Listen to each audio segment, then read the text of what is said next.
क्या हुआ था, क्या हुआ वो था? रात को तो खाने के लिए निकला था ना। वो लड़का बोला कि तो उसका दोस्त बोला कि वो खाने के लिए चलो बाहर जाएंगे, तो वो लड़की आए थे खाने के लिए। तो वो लड़का बोला कि चलो थोड़ा गेट के बाहर घूमने चलेंगे। मेरा लड़की बोला कि नहीं नहीं, घूमने नहीं चलेंगे, खाना खा के चले जाएंगे। वो लड़का बोला कि थोड़ा घूमने चलेंगे।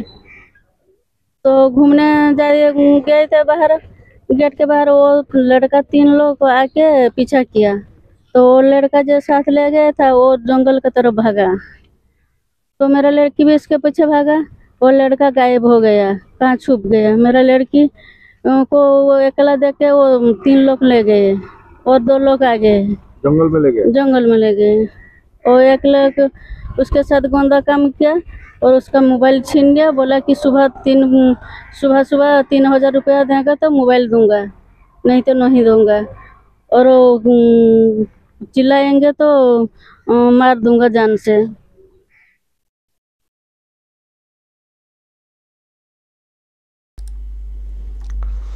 দর্শক, ফের ধর্ষণ বঙ্গে।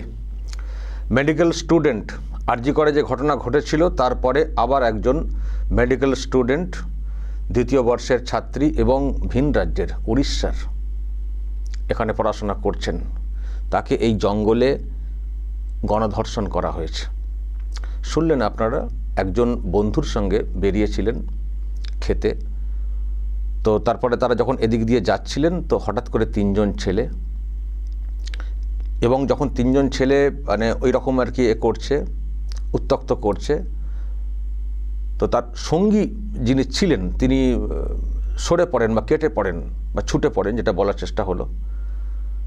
তারপর আরও 2জন আসে, 5জন এসে গন্দা কাম, খারাপ কাজ বা যেটা গণধর্ষণ সেটা করা হয়েছে। এই হচ্ছে ব্যাপার। ফের ধর্ষণ, গণধর্ষণ। এটাকে কি বলবেন দর্শক? উড়িষ্যাতে বাঙালি বা বাঙালিদেরকে হেনস্থা করা হচ্ছে বলে যেটা বলা হতো আর কি দিদির তরফ থেকে বা দিদির লোকজনদের তরফ থেকে, এটা কি তার বদলা? এটা বলবো, এটা কি তার বদলা যে উড়িষ্যাতে মানে বাঙালিদের ওপরে হেনস্থা করা হয়, সেই জন্য উড়িষ্যার মেয়ে এখানে পড়তে এসেছেন, চলো ধর্ষণ করে গণধর্ষণ করে ছেড়ে দাও? এটা কি বদলা? এটা ধরবো, এটা ধরবো? খুব তো বড় বড় কথা বলেন। ভিন রাজ্যে যদি অন্য কিছু একটা ঘটনা ঘটে যায়, যদি বাঙালি হন, বলতে শুরু হয়ে যায় বাংলা ভাষাতে কথা বলেছেন বলে তাদের উপরে হেনস্থা করা হচ্ছে, তাও আবার যদি বিজেপি শাসিত রাজ্য হয়।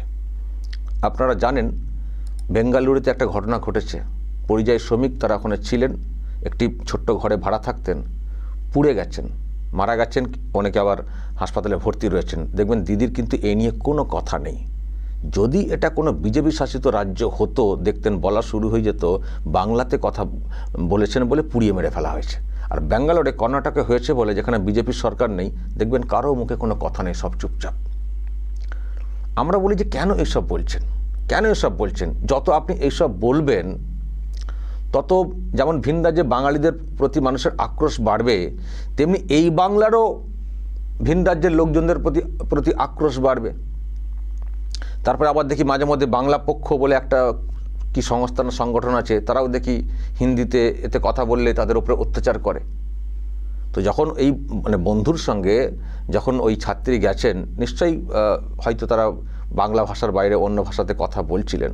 তো তাহলে কি এটা ধরবো যে বাংলা ভাষাতে কথা বলছেন না, অন্য ভাষাতে কথা বলছেন, তার মানে অবাঙালি, অন্য রাজ্যের? আমাদের লোকেরা বাইরে গেলে মারধর করা হচ্ছে, হেনস্থা করা হচ্ছে। দিদি বলেছেন তোমরা কেন এখানে এসছো, সেই জন্য কি আরও সেই আক্রোশটা আছড়ে পড়েছে? তার মানে ভিন রাজ্যের আবার যদি জানতে পারেন, হয়তো জানার চেষ্টা হয়েছে কোথায় বাড়ি, উড়িষ্যা, সেই জন্য কি তাকে গণধর্ষণ করা হয়েছে? তাহলে কি এটা ধরবো? এটা ধরবো? সেটা তো আরও মারাত্মক হবে। যে ভিন রাজ্যে বাঙালি হেনস্থা হয় বলে একটা ন্যারেটিভ তৈরি করে বাংলার একটা অংশকে এমন খেপিয়ে দিয়েছেন রাজ্যের মুখ্যমন্ত্রী যে ভিন রাজ্য থেকে আসা একজন মহিলাকে গণধর্ষণ করে তার বদলা নেওয়া হয়েছে। এটা আরও মারাত্মক। আমি বলছি না এখনই যে ওই টাইপের কিছু, কিন্তু এটুকু বলতে পারি রাজ্যের মুখ্যমন্ত্রী যেভাবে কথা বলেন এর জেরেও কিন্তু অনেক ঘটনা ঘটে থাকতে পারে। আর দিদিমণি যে এত ফুটানি করেন, অন্য রাজ্য থেকে যারা আসেন তাদের কোনো সমস্যা হয় না, সব নিরাপত্তা দিই, এই দিই সেই দিই, তাহলে আজকে জঙ্গলে ওই রকম একজন মেডিকেল স্টুডেন্টকে কেন এইরকম গণধর্ষণের শিকার হতে হলো? কি উত্তর দেবেন? কি উত্তর দেবেন? এই হচ্ছে মেডিকেল কলেজ, দেখতে একেবারে ঝাঁ চকচকে, গ্রামীণ এলাকাতে একেবারে ঝকঝক করছে। এটা একটা বেসরকারি মেডিকেল কলেজ, বেসরকারি মেডিকেল কলেজ, এবং যে সংস্থা এটা করেছে মানি গ্রুপ, যাদের ওই মানি স্কোয়ার মল আছে না কলকাতায় বাইপাসের ধারে অ্যাপোলো হাসপাতালের পাশে, সেই, এবং যিনি মালিক বা কর্ণধার সঞ্জয় ঝুনঝুনওয়ালা, দেখুন মুখ্যমন্ত্রীর সঙ্গে তার কত ভাব, খুব ভালো গাঢ় সম্পর্ক, খুব পয়সাওয়ালা লোক, তো প্রমোটিংয়েরও নাকি সব বিজনেস আছে। তো তার হচ্ছে এই মেডিকেল কলেজ, আর মেডিকেল কলেজ ক্যাম্পাসের বাইরে ওই হচ্ছে অবস্থা, ওই হচ্ছে অবস্থা, মানে জঙ্গল, পরিষ্কার রাস্তাঘাট না, অবাঞ্ছিত লোকেদের আনাগোনা। আর সেখানে সন্ধ্যেবেলায় একজন ছাত্রী বেরিয়ে গেছেন, একটা বন্ধুর সঙ্গেও গেছেন আমি ধরছি, তাকে যদি তাকে সে মনে করে তিনি গিয়ে থাকেন, কিন্তু কোনো না, এমন পরিবেশ ওখানে রয়েছে যে বন্ধুও গায়েব। যদিও বন্ধুর গায়েব হওয়া নিয়ে আবার অনেক প্রশ্ন তোলা হচ্ছে, তারও আবার এই ঘটনার যোগ আছে কিনা বলা হচ্ছে বটে, সেটা দেখা যাক পুলিশ কি বের করে। যাই হোক, একজনের সঙ্গে যখন বিশ্বাস করে উনি গেছেন, কিন্তু ওখানে গিয়ে এমন একটা কবলে পড়ে গেছেন, তার বন্ধুও তাকে বাঁচাতে পারেননি, তিনিও ছুট পরে নাকি এসেছিলেন বলছেন ঘটনা ঘটে যাওয়ার পরে। এই হচ্ছে ব্যাপার। তো এই হচ্ছে হাসপাতালের পরিবেশ, এই হচ্ছে নিরাপত্তা। আবার দেখি কেউ কেউ বলছেন ওটা তো ক্যাম্পাসে হয়নি, বাইরে হয়েছে। বাইরে মানে কোথায় হয়েছে? বাইরে মানে কোথায় হয়েছে? বাইরেটা কি ভিন রাজ্যের? শাসকের লোকেরা অনেকে বলছেন ক্যাম্পাসে হয়নি, তো উনি বাইরে বেরিয়েছেন, সন্ধ্যাবেলা কেন বেরোবেন? এই আবার অদ্ভুত ব্যাপার, কোনো কিছু ঘটনা ঘটে গেলে দোষ হয়ে যায় তাদের দিকে, কেন বেরোবেন? এবং অন্য ন্যারেটিভ তৈরি করার চেষ্টা হয়। নিশ্চয়ই ওনার সঙ্গে অনেক অনেক ব্যাপার আছে। দেখেছেন না মুখ্যমন্ত্রীর বক্তব্য হাঁসখালি কাণ্ডে কীরকম এসছিল? আরে জঙ্গলটা তো রাজ্যের মধ্যে, তো আপনার তো রাজ্যে ঘটনাটা ঘটছে, রাজ্যে তো গণধর্ষণটা হচ্ছে, রাজ্যের নিরাপত্তা কোথায়? কেন এই ধরনের সাহস আসবে? কেন এই ধরনের দুষ্কৃতীরা এত আনাগোনা আর এত দুঃসাহস আসে কোত্থেকে?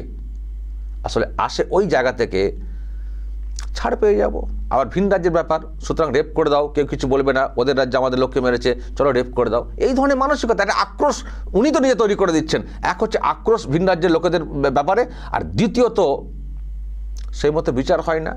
আর মুখ্যমন্ত্রী দেখবেন ঠিক অন্যভাবে ব্যাখ্যা দিয়ে দেন, অন্যভাবে ব্যাখ্যা দিয়ে দেন।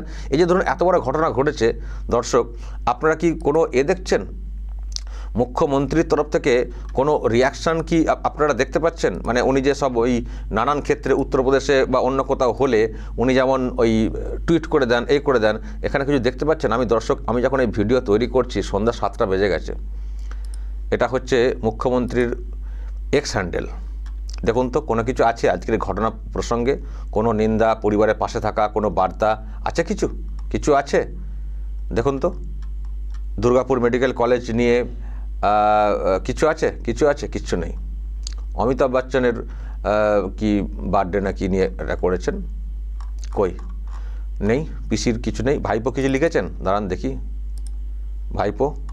ভাইপোরও কিছু নেই। সেই ত্রিপুরাতে অফিস ভাঙচুরের লাস্ট আপডেট, কিছু নেই।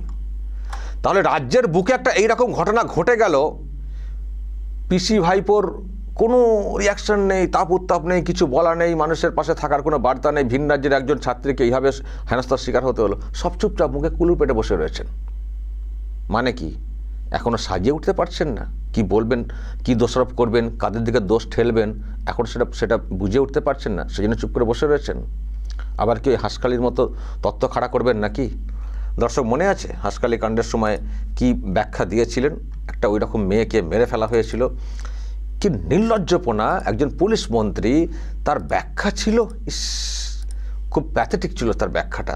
যদি সে বেঁচে থাকতো খুবই কষ্ট পেত। নিশ্চয়ই তো আপনাদের মনে আছে দর্শক, হাঁসখালি কাণ্ডের সময় যখন ওইভাবে মেরে ফেলা হলো একটি বাচ্চা মেয়েকে ধর্ষণ করে, মানে কি বলবো, নারকীয়ভাবে, যাচ্ছে তাই ভাবে। তো তারপরে এই ঘটনার সাফাই উনি কীভাবে দিয়েছিলেন দর্শক, হয়তো যারা দেখেছেন তাদের মনে আছে, যারা দেখেননি একবার শুনুন। এটার মধ্যে লাভ অ্যাফেয়ার্স অমুক তমক কীরকম বলেছিলেন, যেন লাভ অ্যাফেয়ার্স হলে ধর্ষণ করা যায়, এই টাইপের মন মানসিকতা। দেখুন কীভাবে দোষটা চাপিয়েছিলেন। পুলিশ এখনো জানতে পারেনি। আমি জিজ্ঞেস করলাম, এই যে তোমরা দেখাচ্ছ বারবার একটা বাচ্চা মেয়ে মারা গেছে নাকি রেপ্ট হয়ে।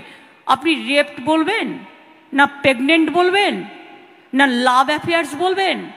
এটা এনকোয়ারি করেছেন কি? আমি পুলিশকে জিজ্ঞেস করলাম, ঘটনাটা খারাপ, অ্যারেস্ট হয়ে গেছে, কিন্তু ছেলেটির সাথে মেয়েটির নাকি লাভ অ্যাফেয়ার ছিল আমি শুনেছি। Is it a fact? DG সাহেব এখানে আছেন, আমি যতটুকু ইনফরমেশন পেয়েছি। লাভ অ্যাফেয়ার্স আছে মানে তাকে ধর্ষণ করা যায়, তাকে মেরে ফেলা যায়, যা খুশি করা যায়। আবার বলেছিলেন পুলিশকে কি জানিয়েছে, অনেক আগে ঘটনা ঘটেছে, পুড়িয়ে দিয়েছে। পুলিশকে জানতে মানে পুলিশের নিজস্ব কোনো নেটওয়ার্ক নেই। রাজ্যের বিভিন্ন প্রান্তে এমন এমন প্রেশার থাকে, পলিটিক্যাল প্রেশার, যে এই রকম ঘটনা ঘটার পরেও পুলিশের কাছে যাওয়ার সাহস থাকে না, যেতে দেওয়া হয় না, যদি তারা শাসক দলের কেউ কারো বিরুদ্ধে অভিযোগটা এসে থাকে। এখানে তো তাই ঘটনা ছিল। তো এখানে তো শাসক দলের নেতার ছেলের মানে বিরুদ্ধে তো অভিযোগটা ছিল। তো পুলিশের কাছে মানুষ পৌঁছাবেন কি করে? পৌঁছানোর আগেই তো বডি তড়িঘড়ি পুড়িয়ে দেওয়া হয়েছিল। পুলিশ মন্ত্রী সাফাই দিচ্ছেন, পুলিশকে বলেছে কি, মানে আরও কথা অনেক সেদিন বলেছিলাম, সবটা আপনাদেরকে শোনালাম না। আর সবথেকে মানে সবথেকে খারাপ ব্যাপার সেটা হচ্ছে ওই যে লাভ অ্যাফেয়ার্স ছিল, আবার আরও বলেছেন প্রেগনেন্ট ছিল কিনা, ছিল কিনা, অসুস্থ ছিল কিনা, মানে এইভাবে ব্যাখ্যা। একটা ঘটনা ঘটেছে মানে শুনলেই যার মানে গা হাতে কাঁটা দেবে যে কোনো গার্জেন বা যে কোনো মানুষের, সেখানে উনি সাফাই দিচ্ছিলেন লাভ অ্যাফেয়ার্স ছিল কিনা। এই তো হচ্ছেন মুখ্যমন্ত্রী। আমি তো ভাবছি যে আজকে যে এখনও পর্যন্ত যখন উনি কিছু বলেননি, আমার ধারণা এখন সাজাচ্ছেন কি বলবো, কার দিকে দোষটা ঠেলবো, তারপর দেখবেন বলবেন একটা ঘটনা, মানে কিছু একটা কমেন্ট করবেন দু একদিনের মধ্যে। এই যে সোমবারে যাবেন তো দার্জিলিং বা কোথাও যাওয়ার পথে কোথাও একটা কিছু বলবেন, দেখবেন বলবেন, কিন্তু এখনই হয়তো সাজিয়ে উঠতে পারেননি, সেই জন্য কিছু বলছেন না। আগে কিভাবে দোষারোপ করবেন, কাকে দোষ দেবেন, মেয়েটাকে কীভাবে দোষ দেওয়া যায়, সেটা সাজিয়ে নিয়ে স্ক্রিপ্ট তৈরি করে তারপরে দেখবেন বলবেন। এই হচ্ছেন আমাদের রাজ্যের মুখ্যমন্ত্রী, খুবই দুর্ভাগ্যের। তাই তো ওনার বিরুদ্ধে এইসব স্লোগানগুলো ওঠে। আজকেও দেখলাম স্লোগান উঠেছে, শুনুন।